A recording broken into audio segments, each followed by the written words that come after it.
Hello, everyone. My name is Timm. This is Amanda Stradling, and we are the East Valley Leader Lab, and we are the co-hosts of the podcast Mind and Body at Work. And we're actually on a break on the podcast, but one of our guests from the last season, from season two, Olaolu Ogunyemi, has written a book since he was on our show. And we enjoyed the book and we wanted to share it with our listeners. And one of the things we're interested in talking to Olaolu about is how are we teaching leadership today? And are we engaging the body? So we can see in Olaolu's book how the body can be a big part of leadership. And today we're going to talk about different ways of presenting that to participants and how do we train and get as much of the body in there as we can. So just before we get going, I want to show you the book. It's also over Olaolu's shoulder. Lead Last, kind of counterintuitive title. Subtitle is 21 Counterintuitive Principles for Becoming an Effective Leader. And we'll touch on several of those today. Yeah, thank you so much for being here, Olaolu. It's such a treat to have you, and it was a real pleasure to dive into your book and have been reading that this summer. So thank you so much for sharing it. Absolutely. Amanda, Timm, it's always a pleasure to talk to you guys. I know last time we talked a lot about Gen Zers, and that conversation has helped out tremendously. I remember our last conversation, we just talked about how leaders need to adapt, and that led me on more research and more thinking about that and talking to other leaders. And surprisingly, and maybe unsurprisingly, a lot of the research and things that we talked about and potentially I'll even put in a book really led to some ongoing discussions. So I definitely appreciate you guys not only supporting with the book, but even the conversation last time. It was just so awesome and enriching that I've carried it on since our last conversation. Well, that's how you know that you're really embodying these principles if it ripples out into more action. So that's fantastic. Absolutely. Thank you. So I want to your one of your principles talks about goals and leading by sharing goals. But before we dive into any specific principles, I just want to hear a little bit about this book and the goal that it's been for you and kind of your process in getting it published. And what has that journey been like since we talked to you last? Sure. So when I first wrote this book, I was actually on deployment and I was really trying to figure out ways that I could become a better leader myself. And so I was taking notes. I was taking notes from the leaders around me. I was taking notes from my interactions with others. I was really just trying to learn more about myself. I spent some time in a smoke pit. I don't smoke, but I went down to spend time with the Marines and sailors down there because, believe it or not, you learn a lot about what leaders should and shouldn't be doing from the smoke pit as they're just more vulnerable. They're more open and transparent. And that's just their area where they communicate information. So I learned a lot just taking notes and observing and having these really informal interviews with other people. And that's where I got a lot of my principles and ideas from. It's just trying to take notes and understand other people. And so when I came back, initially it was just for my journal. I was writing down and it turned into really 19 principles is where I started. And I wrote it down in my journal. And then I was like, you know what? Maybe I'll just post it on my blog. It wasn't anything that was too crazy. I just sort of put it up on the blog. And then as I kept looking at it and kept researching, just like our last conversation, I was like, man, this is something that actually has some legs to it. Maybe I should actually, write this out and see what it comes to.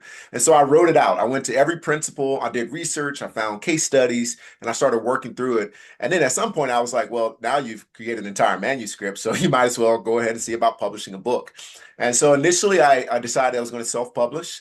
And then I started pitching it to other publishers while I was doing the self-publishing idea. Ended up working with Amplified Publishing Group, which is a hybrid publisher. The difference between self-publishing and hybrid publishing, which I learned, is they really take care of all the publishing, marketing, and all those things. So you could just focus on writing, and while they take care of editing and they help bring the audio, the engineers on board and everything else. So they did a lot of the heavy lifting. So that was one of the benefits of hybrid publishing.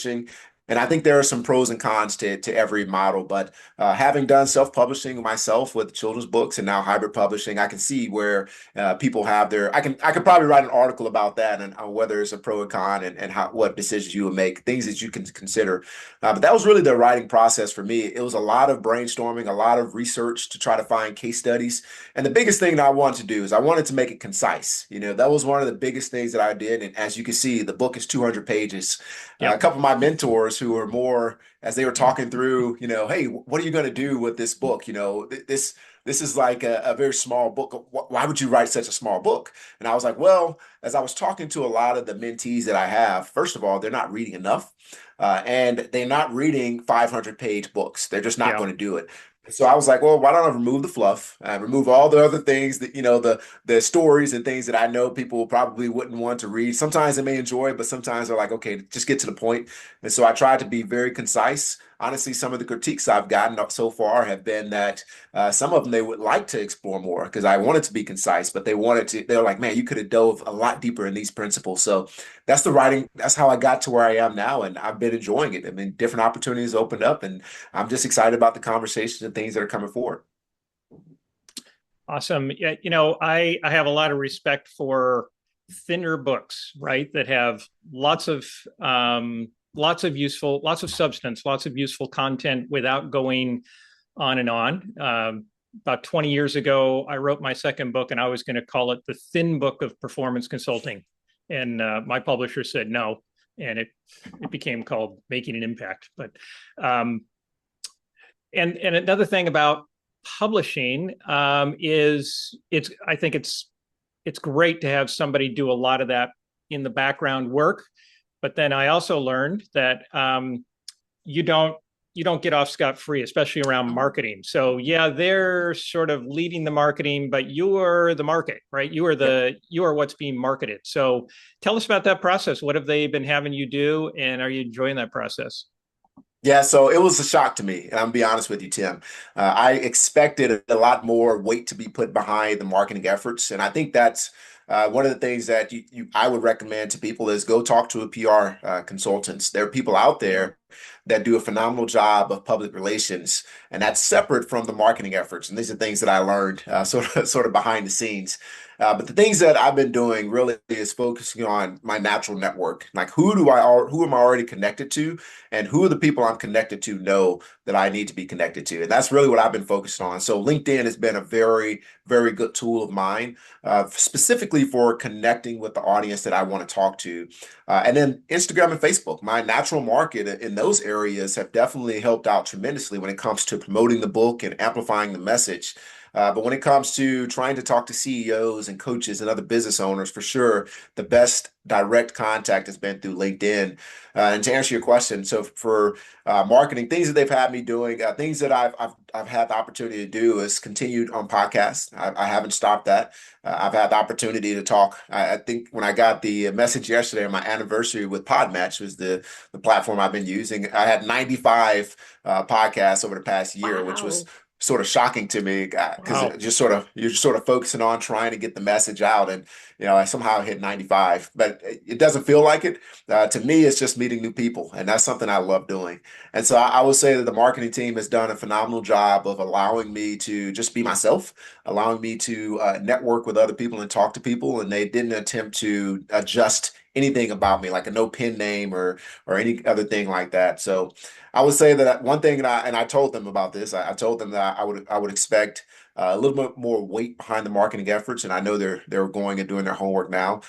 But for me, it's just been networking, sending books to libraries is another thing. Oh, Making suggestive titles for libraries because obviously for a leadership book, you want book clubs and things of that nature. Mhm. Reaching out to organizations. I don't do many book clubs. I do reach out to a couple if I have a relationship already. But for the most part, my relationships have been built with libraries because I realized that a lot of service members, they go to libraries. They go to Overdrive and the Libby app. And so that's where they download their material so they can read. Of course, audiobook because I have narration. A lot of people listen to audiobooks. Although this one is a very interesting one to listen as an audiobook because you would have to take copious notes as you're driving or something like that. It's gonna be tough. But we still have an audiobook version. You So have a version. those are That's really the great. things I've been focusing on. Did you record the audio for the audiobook? Is that I you? did. Oh, I that's so did. great. I'm gonna have to download that. I'll tell you that I really had fun, but it was probably of all the things I've done. I just said I did 95 podcasts, and really outside of Podmatch, I did even more. But out of all those things, recording an audiobook was the hardest thing that I've ever done, Huh? only because you have an engineer sitting on the other side who's now critiquing every single word that you're saying. And he was phenomenal. I love the guy. We exchanged numbers after it was over. We're friends now. But I laughed because he was like, what, wait a minute. You said this. Did you really mean that, or did you mean to say that? And he go back and articulate that. So for a book that's just under 4 hours, I think we put probably about 50 hours of recording in.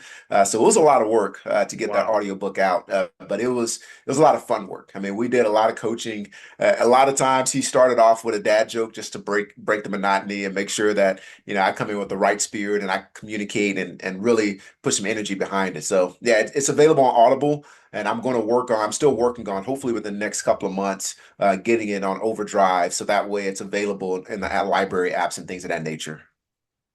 That's Very cool. fantastic. Very cool. Thank you.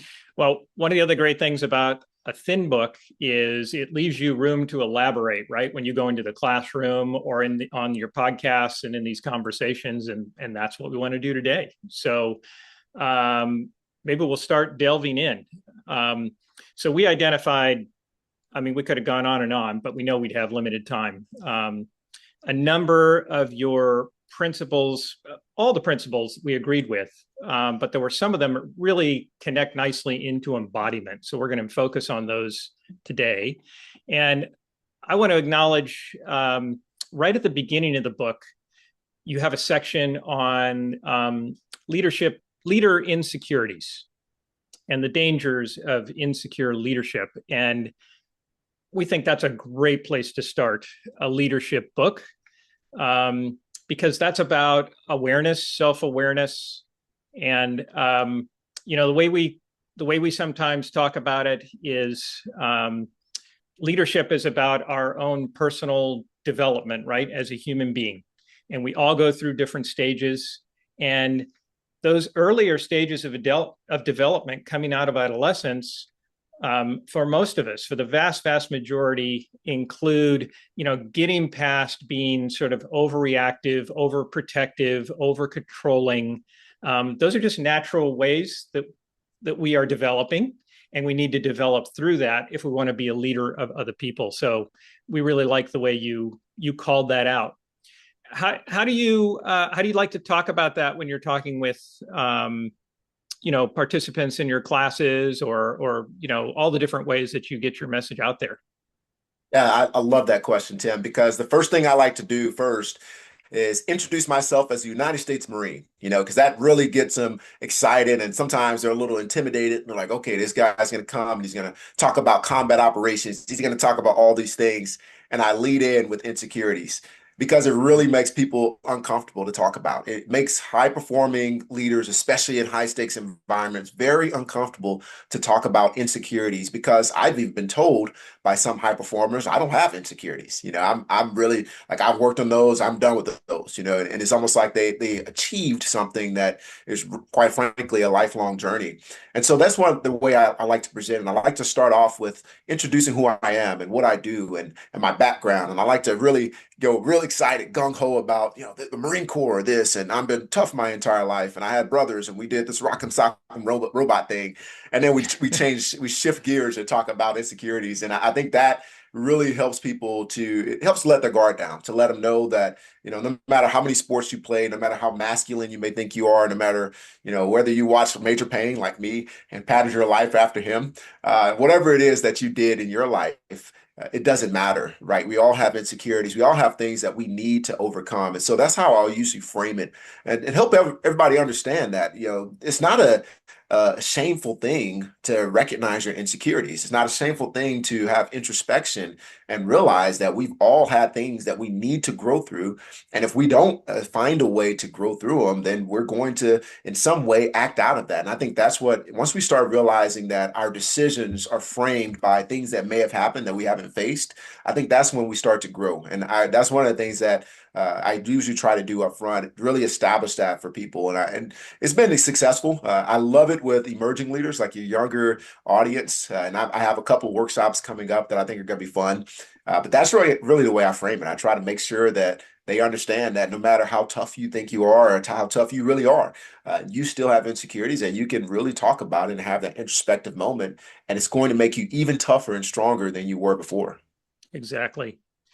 Yeah, we focus on it a lot in embodiment, because we know that as people are developing and becoming their full self, it's not just their brain, it's not just their central nervous system, it's their whole body, right? And so if there are things that we run up against that we feel we need to protect ourselves against, our body is forming a structure to protect us against that, which is perfect for that moment.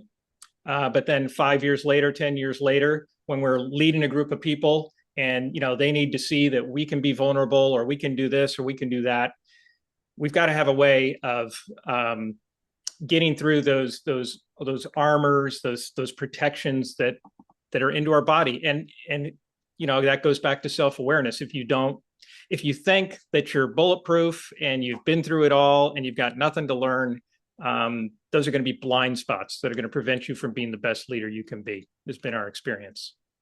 Yeah, that's a beautiful way to help people visualize it, because, when you talk about it, it's almost real theoretical, but when you bring it to the physical, I think that's important for people, because we do put up walls and we do do things to build up our resilience and just make it through life, just survive. We do things to survive. What I learned growing up in a household of six for four boys, there were habits that I formed to survive in that environment, because we were just macho men. That's who we grew up. That's what we wanted to be. We basically were like the battering rams.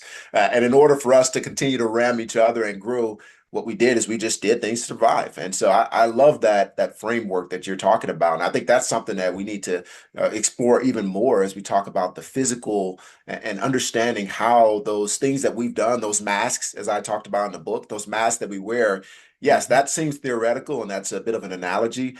But what are the physical ramifications of wearing these masks for so long that you may not be able to disconnect from if you're not being intentional? Yeah, you guys know that my background is in martial arts and being a Tai Chi instructor. Um, but I remember one of the things I learned early on is I didn't realize how much insecurity and literal physical tension I was carrying around all of the time. I was just unaware of it. And my instructor taught us the Thai posture, which is really basic, nice wide stance, wider than your shoulders, knees kind of bent, spine long coming up, and then your arms are just as wide as they can be.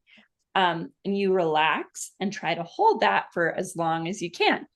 And of course, you start to become aware of your tension really quickly, start to shake, your body's wanting you to let go. But the amazing thing is that when you are aware of the tension that you're carrying, you can start to breathe into that, and you can relax and you can release it, and you can find a deeper level of strength under the muscle tension, your own skeletal system, the tendons and ligaments that are holding everything together, and just a deeper muscle fiber strength that can hold you in this position for a lot longer. And it's pretty cool. I remember my teacher would push on us when we were really tense and our arms would just go right down. But then he'd be like, okay, we're going to do these breaths. You're going to relax. And now I'm going to push. And we could hold so much more of his resistance. So just that relaxed, centered way of being, and learning what that feels like in your body is just a really good example of what happens when we can release our tension, release our insecurity. We really do tap into a deeper strength. And that's beautiful. That's a beautiful way to frame it. Yeah. I'm imagining Marines doing that exercise with full buckets of sand on each side. But that wouldn't necessarily help for this particular exercise. Very good. That's a great example. Yeah. Yeah. So we want to go through, some of the principles and things that you've identified that we think tap into the benefits of embodiment, and discuss some of the ways people can practice that, like the example Amanda just gave. So we were talking about those insecurities and human development, and I can't even remember if I used the term armoring, but that's sometimes a term we use for, when people run up against an emotional situation, again, early in life, often in their adolescence, that they need to survive, and their body has a way of protecting them from some of the emotions, right? And if they're scared about letting those emotions out, their body physically develops to prevent that from happening, and we call that armoring. And most of us have some armoring about something, some past situation that made us feel unsafe earlier in our life. One of the things that we do is help people understand their conditioned tendency. So this kind of goes to flight or fight. And there's actually 3 different ways that our body naturally responds. And there's some simple exercises you can do where you have one person, you're in pairs of people, and one person's facing away from the other person, and they don't know when that person's going to come up, and just grab them kind of strongly by the wrist. And that is all it takes to for that person to probably show their conditioned tendency, right? Are they moving away? Are they moving toward? Are they attacking when that happens? And that creates some additional self-awareness about what do I do, when I'm under pressure, and do I have a choice about that? And then I've got another example of kind of taking that further, but anything you want to throw in there? So that one was really cool when we started incorporating that in the Leader Lab, just to see the different the students' reactions. They were pretty noticeably different. Like, you would see some people kind of like turn in, kind of and it's just somebody grabbing them from behind, and they know it's going to happen at some point. But you could see just the initial like flash of resistance or kind of fight in some of the people, and then some people would just try to get but what I always ended up doing, I found out about myself that I didn't know, is I kind of like smile and laugh, and it's just sort of this people-pleasing tendency, this response that is good to know, and it's helped me kind of figure out how I want to choose to respond to pressure, knowing I have a default setting, but that's not how I have to respond. Yeah. So, curious, in your training, are there anything that you includes that, gets people kind of out of their heads and into their body? And is it, does it sound familiar to anything that you like to do in your training? No, that's a phenomenal example. I don't have one as good as you guys, because I think that is a phenomenal example of doing that and really finding a way to identify. And I wrote it down, your conditioned tendency. I think that's a good thing. The way that I usually try to help people to get out of their norm is something even it's a little more simple. Even it's like you just have them talk to somebody. And I use this earlier with my son, and it was fun we're sitting in the sauna, and I told him, hey, let's have small talk. And I was talking initially, and then I just stopped. And I said, all right, here we go. Go talk. What do you want to talk about?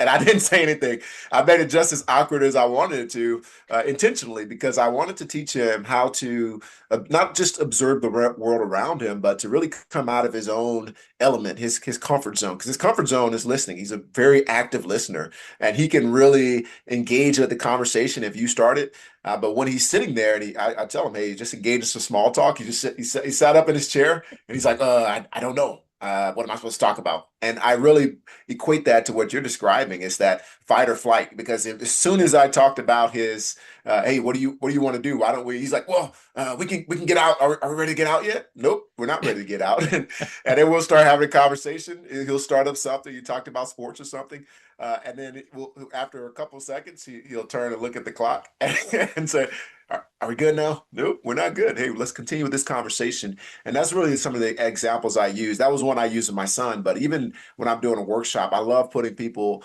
I won't say put them on the spot, but allowing them to come out of their own element. The things that they feel the most strong with, or perhaps the things that the vulnerabilities they try to hide, allow them to live in that a little bit, in a place Yeah. where we have the ability to coach them through it. And so that's really some of the examples I use. And for sure, like I love using it with the younger audience. I love using it with your high schoolers and college age students because they are more inclined to just sort of lean into the exercise. Sometimes with the corporate audiences, especially where you start getting to the more senior, like military service members, sometimes it takes them a little bit to get to that point because, as you've already talked about, they have that armor, and that armor is there to protect them, and it's been there for many years, and it's gotten them through some serious situations, some very scary situations, and so in their minds, there's no reason to break it. There's no reason to take Right. that armor down because it's got to be to survive for 40 years of my life, and X amount of deployments into combat zones or to unsafe situations,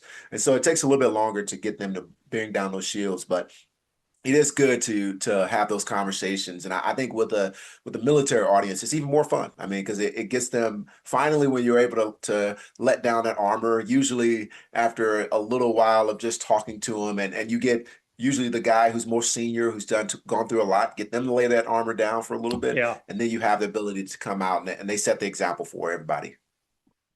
that's great. And in general, I think we're hitting on the point that you don't get change. You certainly don't get embodied change, and I don't think you get much lasting change, um, and without disrupting some of the kind of the current comfort zone that people have. Right. So you have ways to do it. We have ways to do it, and it's not a good marketing thing. Come to our classes. We're going to make you really uncomfortable. But it's a necessary step, right? In transformative change, is um, you've got to be willing. And then one of the key things for us, and I'm sure and I saw references to this in the book, um, about psychological safety. You've got to be able to create that, right? One of the ways that you do that is letting your guard down as the leader, right? Being vulnerable, making it safe for other people to do that. And just that whole topic of getting out of your comfort zone, and then in a structured way, using it to kind of let go of something and then build something back in its place. Really important part. Absolutely. Yeah, absolutely. Now, I think to do that, I think failing openly has been one of my favorite things to do. So when I say that, I mean, for example, I did a half marathon with one of the guys who technically he worked for me, but he's become a good friend over the years. And, I did a half marathon knowing I was not prepared in any way. In fact, I didn't start preparing until I think it was about 5 weeks, maybe 6 weeks prior. I remembered that I was supposed to be running a half marathon. And so I ran 5 miles one week, 6 miles the next week, all the way to 10 miles. And I was like, well, I'll just figure out the last 3 miles. And when I did that, I would have told my team about it. I was like, hey guys, just to let you know, I did not prepare for this half marathon, but I'm going to do my best. And I failed openly. I did not keep up with the guy I was running with. But what that showed them is that, we all are vulnerable. We all have the things that we're not good at. We're not, and we have to improve on. And they know good and well that I'm going to continue to try to improve, but I'm not going to pretend that I'm the strongest. And that's something that, especially as an officer in the Marine Corps, we really harp on being in shape, leading out in front, especially when you're running. You better be the fastest, you better be the strongest. And I have never in my life, in my Marine Corps career, pretended that I was the fastest one on anything over maybe a 100-meter dash or maybe 200 meters. But aside from sprinting, I never pretend to be the fastest. And I think that helps a lot in every key area because they see you fail openly. They see your vulnerability and things that you're supposed to be quote unquote strong in. And that allows them to really share their own vulnerability. So they feel like it's a safe space when they don't have an answer to, let's say, an IT problem or to another complex problem that we're trying to figure out in logistics. When they don't have the answer, they just come and say, "Hey, I don't know how to do this." But I think that starts with just vulnerability in other key areas. Yeah, really good example of how then this can play out in the actual workplace. Great. Yeah, and I love that you brought in the running because I think those physical experiences of doing something not at our best, that maybe we weren't totally prepared for. Maybe we're not going to outshine everybody else, but we do it anyway. I think that teaches our whole nervous system something so powerful about our capabilities, that we can still succeed even when we are not perfect, even when we mess up a little bit. And to physically go through that process, I think, is very important. Cool. I was going to move on to another principle unless you want to. No, jump in. Let me go next. Yeah. Okay. So your principle, so we talked about your principle number one, let your guard down. And number two is sharing the moments. And for each of these principles, you provide examples and descriptions, and then you provide some reflection points. Like, here's some things you should think about to kind of and create your awareness around this principle. And I really liked your reflection prompt about fostering connection among your team members. And this is something that we put front and center in the Leader Lab. And I'll just describe real quickly, one of the practices we use to do it. So we have an exercise called Present, Open, and Connected. And again, people are in pairs and they're standing there. And the rule is get comfortable and you're face to face. And now you're not going to move. You're not going to move your feet during this exercise. You're not going anywhere. And then they go through a series of instructions. They start by not being present, open, or connected. So there you are, you and this person face to face, trying not to connect, trying not to be open to each other. What does that feel like? Right. And then you move through the progression. So now, okay, you're still not connected, but you're open to that person.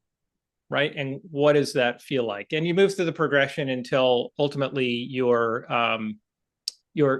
showing that you're connected with that person. Right. And you're doing this in real time with another human being a couple inches away and 18 inches away.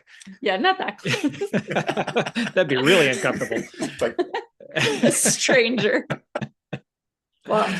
But it like a lot of the things we do in embodiment training, we're creating a felt sense distinction. What does it actually feel like to be connected? And I can say personally, when I went to training with Bob Dunham for some years, we did this exercise a number of times. And before doing that exercise, I knew the word connection, but I did not know the felt sense of being.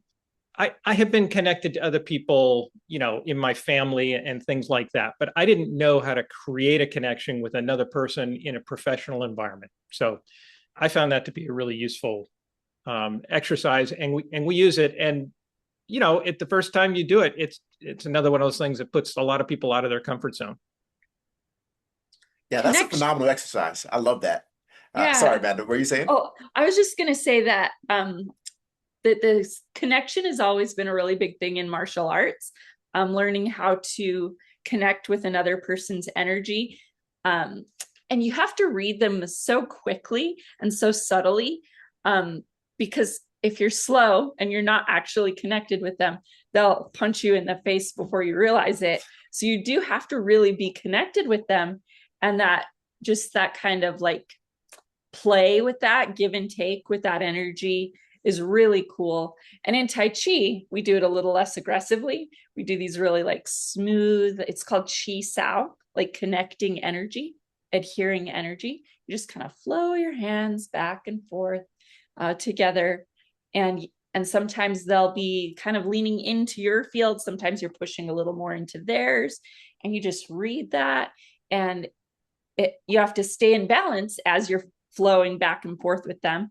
So it's maintaining your own center as you're reading theirs and just finding that space and harmony in between the two. So that's kind of one of my earlier experiences with connection. And it was really informative because it's not something that we're, I think, intentionally doing a lot, but it does have powerful effects in all of your relationships in your life. I found that like I got along better with my family and at work once I had like been practicing these martial art exercises. No, I love that. And I love the idea of practicing that intentionality because when you guys are describing that, the first thing that I thought of is like being in the service when they throw you all in this austere environment and you're like, okay, we got to figure out how to work together. Well, there's a lot of that connection that if we practiced it more often, just finding ways to be more present in the moment. Like I said, I love these exercises that you all are talking about, finding ways to connect. It'll take a lot of stress out of the forming stage that we do in the I would say in the service because really you just find yourself in predicaments and the version of connecting is sometimes just clashing and I don't think I think sometimes when you clash you ruin that ability to connect at least temporarily and you just delay it down the road and you push it down the road. It's like, well, I could have spent some time really being more intentional and practicing these things, and I think these are practices as you all are describing that anybody can do with their team. You know, these are things that we could practice and try to be more intentional about because again, just throwing people in a room and hoping that they connect is not necessarily the best thing, especially when you place them in a position where they're already uncomfortable, they're already frustrated, they came from various backgrounds. I think that intentionality and what you all are describing is key. Yeah, and you can even turn that chi sao exercise into a sport, right? I'm trying to, is it called push hands? Push hands. Yep. Yeah. Where you're trying to knock somebody off of their balance. It's a big sport in certain parts of Asia. And yeah. You know, something that somebody in the military might take to more than staring at somebody face to face. But anyway, you can find videos of push hands. Well, but the main thing is that you are intentionally connecting, right? And that's not just something like getting on the same page about a cognitive idea or something, that it is a physical presence, that you are in that room with them, you know, that you are conscious of probably how they're feeling, the tension they might have. Maybe if they seem a little off that day. And if you know that, you're going to be able to help meet them where they're at and help, you know, be ready to work with them in the way they need that day. Absolutely. I think that ties in well with empathy as well, because that's one of the terms I use there. And again, this is a way to visualize and I guess embody empathy as well. When you're talking through being able to connect with somebody and understand how they feel and how do you react to that. Then there's the idea that I'm going to have empathy toward you and I can notice something's off. Okay, what are you going to do with that information, especially in the context of leadership, is important because, again, the way the premise of the whole book Lead Last is that we're there to resource people, give them the tools they need to thrive. So if I notice something is off, or I notice you're in a mood where you're thriving because we're connected, how do I now put you in the best position so that way you can help the team thrive? And I think, again, these ideas of practicing this connection is key because I think that's something that if we all use, whether no matter where you're leading, no matter what your industry is, if we're able to lead in that way and connect in that way, man, that'll just make us so much more powerful leaders. Yeah, that awareness and empathy. It reminds me of one of the times I was doing this exercise in the class, and there was another woman that was standing in front of me. And we did the whole exercise. And for some reason that day, I was focusing on my posture, trying to be as tall and straight, because I think I had gotten some feedback, you know, that I was kind of sinking a little bit. And after we did the exercise, the person shared with me that, you know, they made them very uncomfortable. They thought I was trying to intimidate them. And of course I wasn't.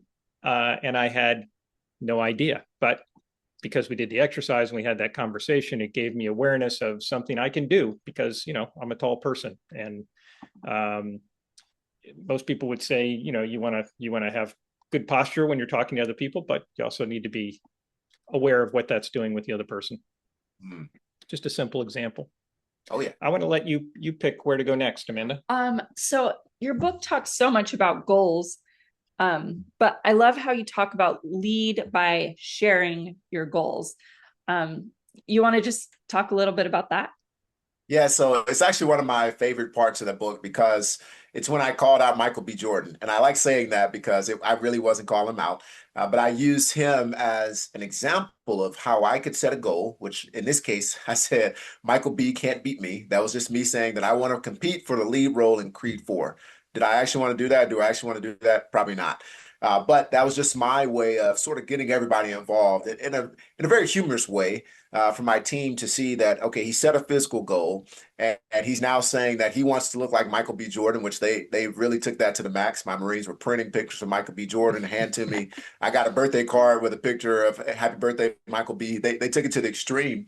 But more importantly, they were helping me to hold accountable, helping to hold me accountable to my goals. They were saying, hey, are you going to eat that? Is that align with your goal? But more importantly, as we started having these conversations about goals, because I was so committed to mine, and although it was supposed to be like a funny thing, they started sharing their own physical goals. And then what I noticed is that started rippling into professional goals and career goals and family goals, and all these things start rippling. And I'm sitting there having a conversation, probably like my 10th conversation with one of my Marines about goals.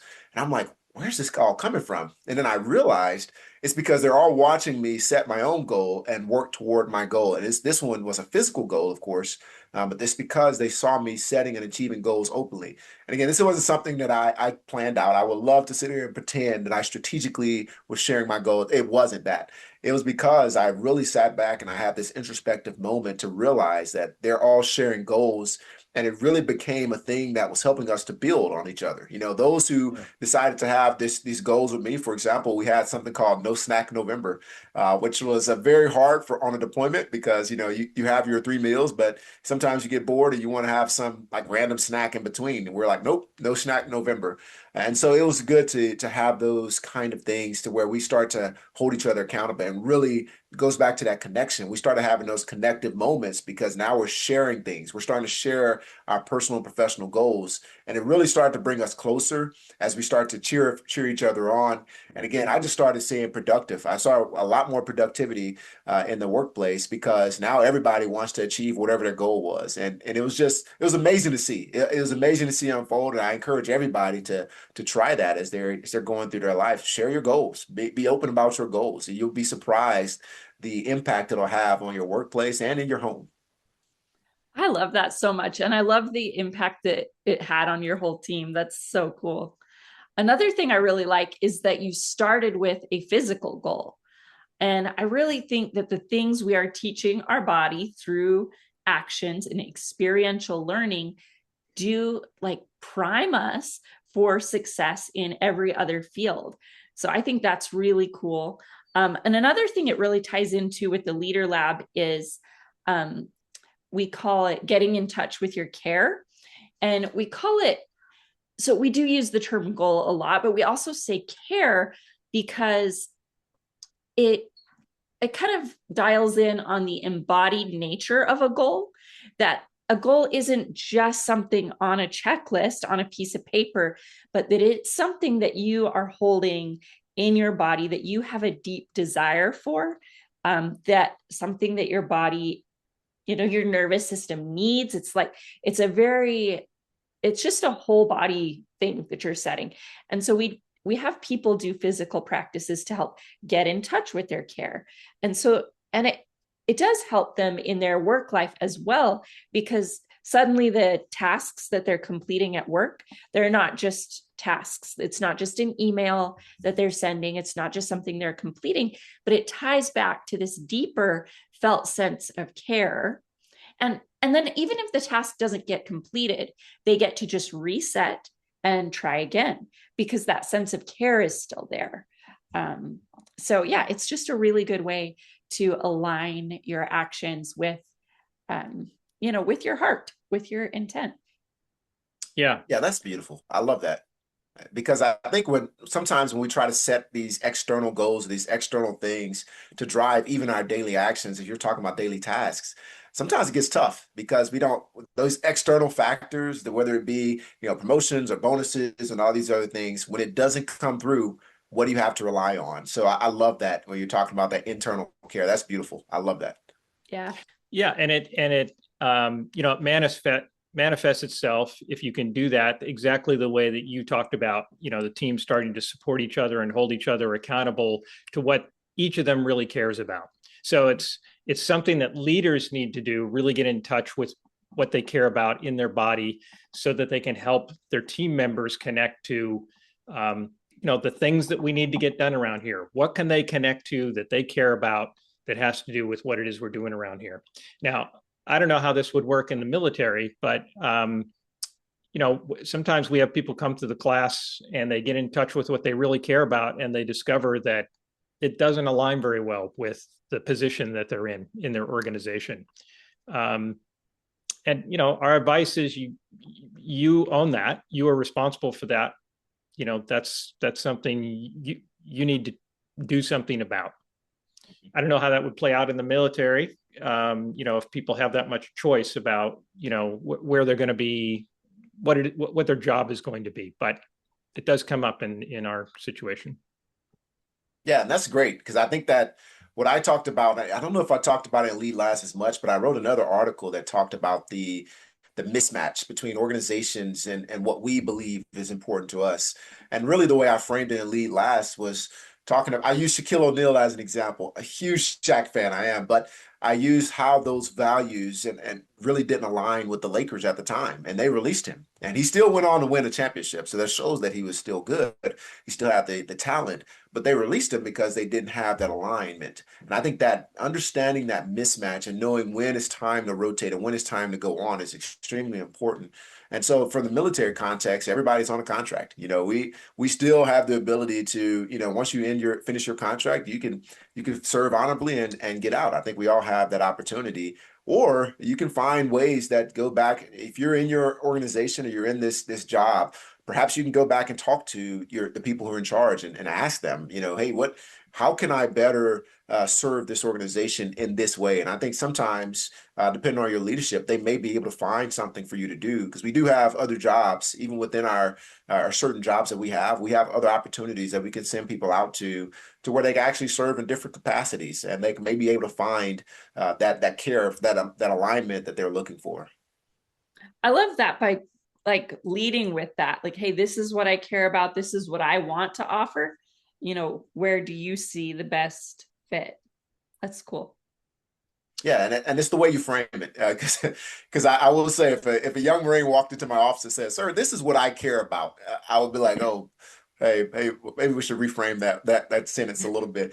But I would understand if if they start talking about it from a purpose perspective. I think that sometimes when you use the word care, the word that came to my mind is purpose. When they have some kind of alignment to the thing that's bigger than them, I think I would better understand that if they're bringing it to me, because I can understand the passion behind it. I understand the heart behind what they're trying to say, and they're really just trying to find alignment. I did talk to a young Marine a few years ago, and it really was talking about the vaccine and things of that nature. And that was just the way they felt that conviction in their heart. They felt like that was something they cared about, and they felt like they didn't align with the organization.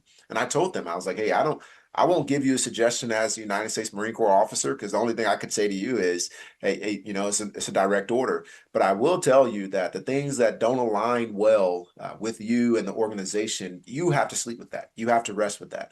And so you have to figure out how to communicate that and articulate it in a way that can help you grow in the future. Because at the end of the day, it's your decision as a grown adult. And you just have to figure out how to best articulate that to your leadership. Excellent example. So much of leadership is learning to take responsibility for everything that's going on, right? Not just the part that you like, not just the part that you want, but taking responsibility for the whole thing, for the whole team, for the whole mission. Really critical to leadership in any context. Mm-hmm. Absolutely. So I knew this was going to happen. The time is just flying by, and we're going to have to start to wind down. I don't think we got halfway through the homework that we did, so we might have to do this again, Olaolu, if we can absolutely get some more of your time. I did want to circle back just quickly. So in the beginning, we were talking about conditioned tendencies. So one thing is, I learned that from classes taught by Richard Strozzi Heckler. I just wanted to put that out there, and we use that in our classes, but that's where we got the key key distinctions of conditioned tendencies. And I'd said I would come back to that with another exercise. So there are a lot of exercises about creating awareness around your tendency and when does it show up, and having choice, being able to center yourself in your care. So you've got choice not to just react to that, but to put it in the context of where is it that I'm trying to go? What is it we're trying to accomplish here? And then we talked about armoring. So these are things that go way back to our childhood, that are deep in our body. And that's more than just self-awareness. That requires some self-examination. And that's another one of the topics you bring up around being yourself and adapting your management style. So I just wanted to touch on, there's self-awareness is critical, but sometimes we need to go beyond that. We have to do some self-examination of where is that armor coming from, and can we release it? And one of the exercises we like to do, also pick this up in a Strozzi-Heckler course, and I won't go into great detail about it, but we set up a context where people have an opportunity to get that release, right? So we have them focus a little bit on something that's been bothering them, something that might be at the root of that armor, and they come up with a stand that they're going to take around that in their life. And then they beat the heck out of a piece of equipment in a very structured way, but in a way that, allows them to act out that stand in a very physical way until they're just completely exhausted. And when I did that exercise at a Strozzi-Heckler class that night, I had an incredible feeling of a lift coming out of my body, just pressure, just lifting. It lasted for about 25 minutes. Very interesting. And I didn't understand it at the time, but I was removing armor. I was opening myself up to a bunch of new possibilities from stuff that happened, in my life in my early teenage years. So this stuff can be, in that sense, kind of transformative, right? Can really be life changing, can change the way life shows up for you. And we think you've done a great job of demonstrating that in a thin book, but with a lot of substance. And we really appreciate your product, Olaolu. Oh, thank you so much. Again, I'm loving the practicality and the application here. I can definitely see the alignment, and as I'm envisioning the young people, because that's really where my research has really taken me, and honestly, the opportunities have taken me is to the youth who are emerging leaders. They don't have much experience in leadership aside from some internships and things of that nature, but I can really see how them applying this in a physical way can really be transformative as they come into the workplace and start to really build their leadership abilities. Because that's one of the big things about Lead Last. If they could prep up front, find a way to get themselves ready, and they could really be effective going down the road. So I definitely appreciate the opportunity, and I love how you guys painted the picture to show the alignment there. I think it's a beautiful way that definitely can go very far as we continue conversations. Yeah, and we hope our listeners know that we only hit on a few of those 21 principles. There's so many great applications in this book, and it doesn't take too long to get right into the action and start really transforming your leadership, because each chapter gets right to the questions that you have to reflect and start examining, how you're showing up. So it's a very action-packed book, I would say. Well, thank you.